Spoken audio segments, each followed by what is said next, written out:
Salut à tous, aujourd'hui épisode numéro 992 de l'After Zap Image. On va débuter avec cette date qui concerne Lionel Messi. C'était il y a exactement 16 ans, jour pour jour, le premier but en professionnel sous les couleurs du FC Barcelone pour le numéro 10 argentin qui avait marqué face à Albacete.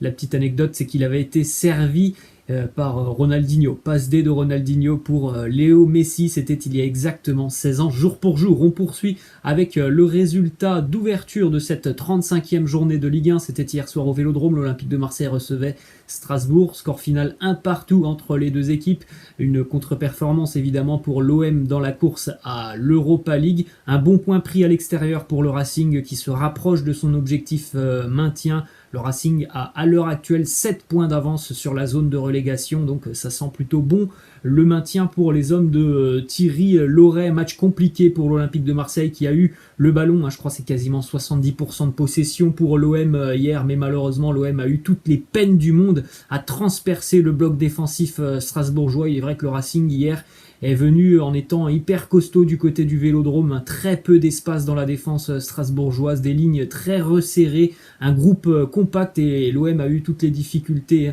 du monde à déjouer le plan strasbourgeois avec cette organisation défensive quasiment infaillible hier pour le Racing. Une petite statistique quand même positive du côté de l'Olympique de Marseille qui a égalisé à la 85e minute par Dario Benedetto sur un bon service de Luis Enrique. C'est Stéphane Mitrovic, on l'a pas dit, qui a ouvert le score pour le Racing Club de Strasbourg. En tout cas, l'Olympique de Marseille a pris 8 points cette année en Ligue 1 après la 85e minute. Cette saison, seul le leader Lille fait mieux avec 9 points pris dans les 5 dernières minutes d'un match. D'ailleurs, sur ces 8 points pris par l'Olympique de Marseille à partir de la 85e minute, 7 l'ont été depuis l'arrivée de Jorge Sampaoli. C'est dire si du côté de l'OM, il y a eu quand même quelques changements depuis l'arrivée de Sampaoli dans le jeu, mais aussi dans l'état d'esprit. On voit des Phocéens qui ne lâchent rien jusqu'à la fin de match. Ensuite, on a une déclaration de Steve Mandanda qui nous dit « Ils ont très bien joué leur plan. Nous, on n'a pas su trouver la solution. On prend ce but sur un coup de pied arrêté. Ça fait beaucoup.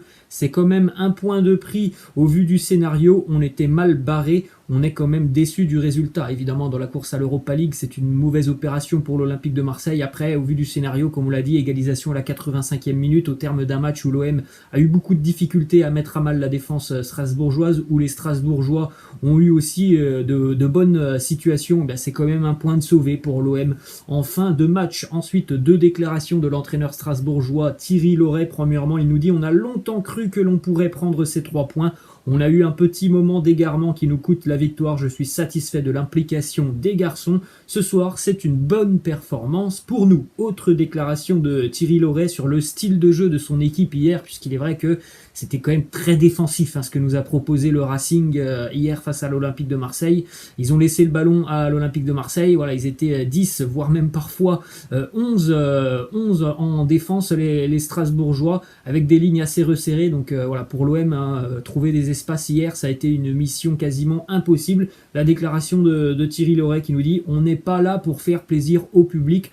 On est là tout simplement pour être efficace » et le Racing l'a été hier. Ensuite, on a une déclaration d'Arkadiusz Milik qui lui aussi été en difficulté hier. Il ne nous parle pas du match, mais il nous parle de son avenir. Il nous dit « Je n'ai jamais dit que je voulais quitter Marseille. Je suis très heureux ici, je joue, je marque, je me sens bien ici. Marseille m'a donné une chance dans un moment difficile. J'ai vraiment apprécié ça. J'ai un contrat avec l'OM, ça dépendra aussi du club. » Ensuite, on prend la direction de Paris. Le Paris Saint-Germain reçoit le Racing Club de Lens cet après-midi à 17h. Mauvaise nouvelle du côté parisien, absence de Kylian Mbappé, touché au niveau du mollet, donc il ne sera pas présent évidemment ce week-end du côté de Paris. On ne va pas prendre de risque à 3 jours du match retour face à Manchester City.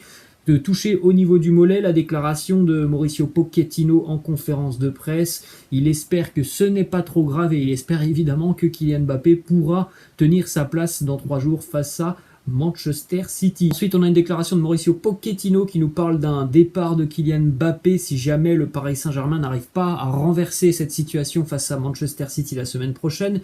En conférence de presse hier, il nous dit « C'est une question pour Kylian, elle n'est pas pour moi. On a perdu un match. Il nous reste tout de même le match retour. Des choses étranges peuvent se passer en Champions League. Le club et moi, on fait notre possible pour qu'il reste de nombreuses années. » Il est vrai qu'on peut quand même se demander si ce match face à Manchester City la semaine prochaine ne va pas tout changer dans l'avenir de Kylian Mbappé du côté de Paris. Mbappé, il veut remporter des trophées, il veut remporter la Champions League. Si jamais il y a encore un échec face à City dans quelques jours, on peut penser que ça pourrait évidemment donner une indication sur l'avenir de Kylian Mbappé du côté de Paris ou peut-être du côté de l'Espagne. Ensuite, on a une déclaration de Mino Raiola, agent de Erling Haaland, qui s'exprime sur une éventuelle arrivée de Haaland du côté de Paris. Et on peut le dire, hein, Mino Raiola pense tout simplement que Haaland n'a aucun avenir du côté de Paris, puisqu'il nous dit le PSG joue dans le plus mauvais championnat des grands d'Europe. Donc pour Haaland, visiblement, hein, le Paris Saint-Germain n'est pas une option sérieuse, puisque la Ligue 1, d'après Mino Raiola, manquerait d'adversité. Ensuite, on prend la direction de Monaco avant le choc demain entre la SM et l'Olympique lyonnais. Déclaration de Niko Kovac qui nous dit: on a atteint notre objectif, tout ce qu'on peut faire maintenant c'est du bonus, une victoire serait top, un nul serait bien aussi. Évidemment pour l'AS Monaco demain, le plus important je pense pour les Monégasques, c'est surtout de ne pas perdre ce match face à l'Olympique lyonnais. On sait hein, du côté de Monaco que voilà, l'objectif depuis le début d'année c'était de retrouver la Coupe d'Europe. Ils sont en passe de retrouver la Ligue des Champions. Ils sont évidemment encore dans la course au titre, mais il est vrai que demain, il faut absolument ne pas perdre ce match pour surtout ne pas permettre à l'Olympique lyonnais de revenir à un point. Ensuite, on a du côté de l'Olympique lyonnais la déclaration de Rudy Garcia qui nous dit: pour Monaco, demain, nous n'aurons pas Melvin Barr qui a dû sortir du groupe cette semaine. On ne devrait pas non plus avoir Jason Denayer et Islam Slimani qui a une petite lésion musculaire. En revanche, on va enregistrer le retour de Sinali Diomandé. Autre déclaration de Rudy Garcia sur la course au podium. Il nous dit: les joueurs ont besoin de fraîcheur mentale. Il faut gagner à Monaco. Tout est encore possible pour le podium. Si on se projette sur le classement en cas de victoire à Monaco, tout est possible. Il ne faut pas faire de calcul et se lâcher. C'est un match importantissime pour l'Olympique lyonnais demain face à Monaco. On l'a tous compris au niveau du classement. L'Olympique lyonnais doit absolument s'imposer demain du côté de Monaco. Ensuite, une déclat de Rudy Garcia sur Maxence Cacré. Il nous dit: Maxence est un joueur extraordinaire. Il travaille, il est à l'écoute. Il a vécu une première partie de saison assez compliquée, mais il démontre qu'il a du caractère. On aime avoir des gamins comme ça dans l'effectif. Je crois beaucoup en lui. Ensuite, on termine du côté de l'Olympique lyonnais avec une déclaration de Anthony Lopez, le portier lyonnais, qui nous parle d'une éventuelle deuxième saison pour l'Olympique lyonnais sans en Ligue des Champions. Il nous dit: ce serait un échec total. Mais ce n'est pas du tout dans ma tête. Je ne pense qu'à gagner ce match face à l'AS Monaco. On sait qu'on est capable de faire des choses extraordinaires. Je n'ai aucun doute là-dessus. Il ne faut pas se relâcher. Direction maintenant le Paris Saint-Germain et ça concerne aussi le FC Barcelone. Selon les infos du quotidien, l'équipe de choix se présente maintenant à Lionel Messi, prolongé au Barça ou s'engager du côté du Paris Saint-Germain. Il semblerait que Manchester City ne soit plus intéressé par le numéro 10 argentin. Et toujours d'après les infos de l'équipe, le PSG n'a pas fait d'offre formelle à Lionel Messi pour le moment, contrairement à ce qui était annoncé depuis quelques jours. Ensuite, autre info qui concerne un joueur du FC Barcelone qui pourrait faire ses valises sur le mercato estival, Philippe Coutinho, qui plaît en Angleterre. Il plaît du côté de Everton. Les Toffees seraient prêts à débourser 40 millions d'euros pour l'international brésilien. On enchaîne avec le classement des meilleures défenses de la saison en Liga et on retrouve tout simplement les 4 équipes de tête avec l'Atlético 22 buts encaissés, le Real 24, le FC Séville 26, le Barça 31. C'est dire hein, si vraiment ces équipes ont dominé, ces 4 équipes ont dominé de la tête et des épaules la Liga cette année, hein, que ça soit offensivement ou défensivement, en termes de régularité aussi au niveau des résultats. Ces 4 équipes ont été monstrueuses en Liga. On poursuit du côté du Real Madrid avec cette statistique qui concerne Karim Benzema qui a marqué 38,4% des buts du Real cette saison.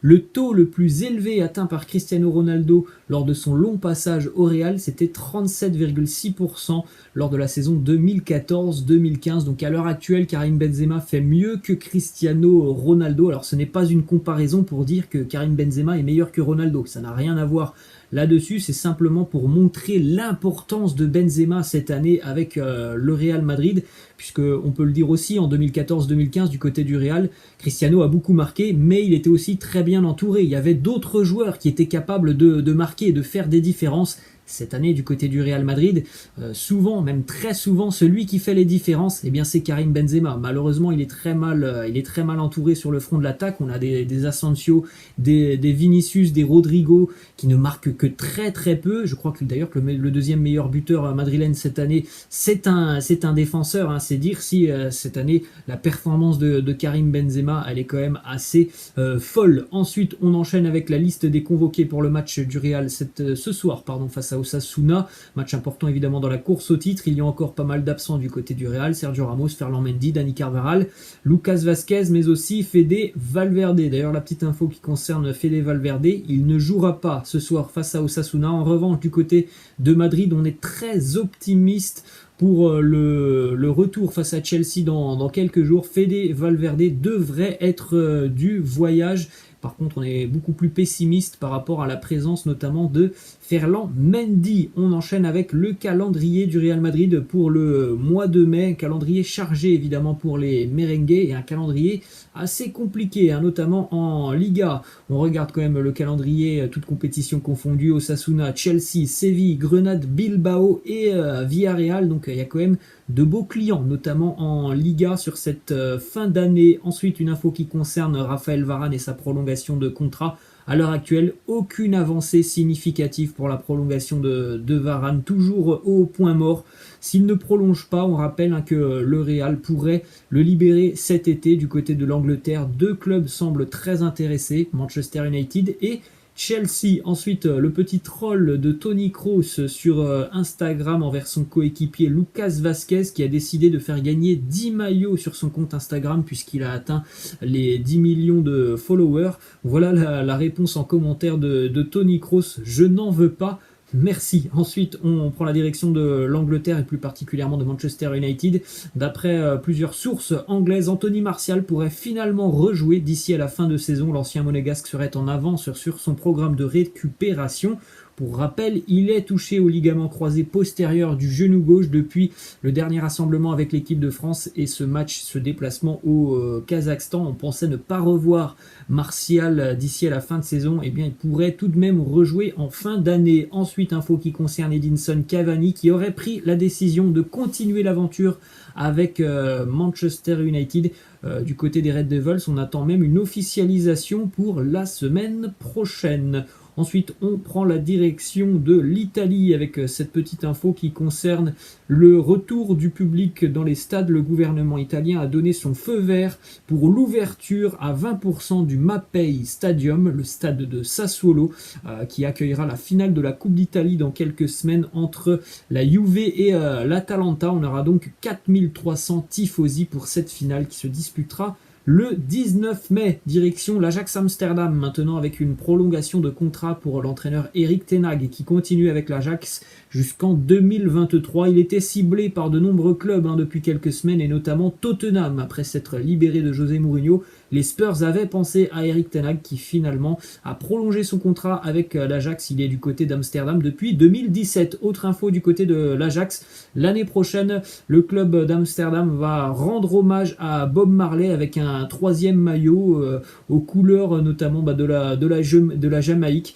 Celui-ci rendra hommage à Bob Marley et à son titre mythique Three Little Birds qui est l'un des hymnes officieux de l'Ajax Amsterdam. On va terminer cet épisode les amis par une info qui concerne la mort de Diego Maradona. Un rapport d'experts de 70 pages sur les dernières heures de Diego Maradona a été rendu public hier.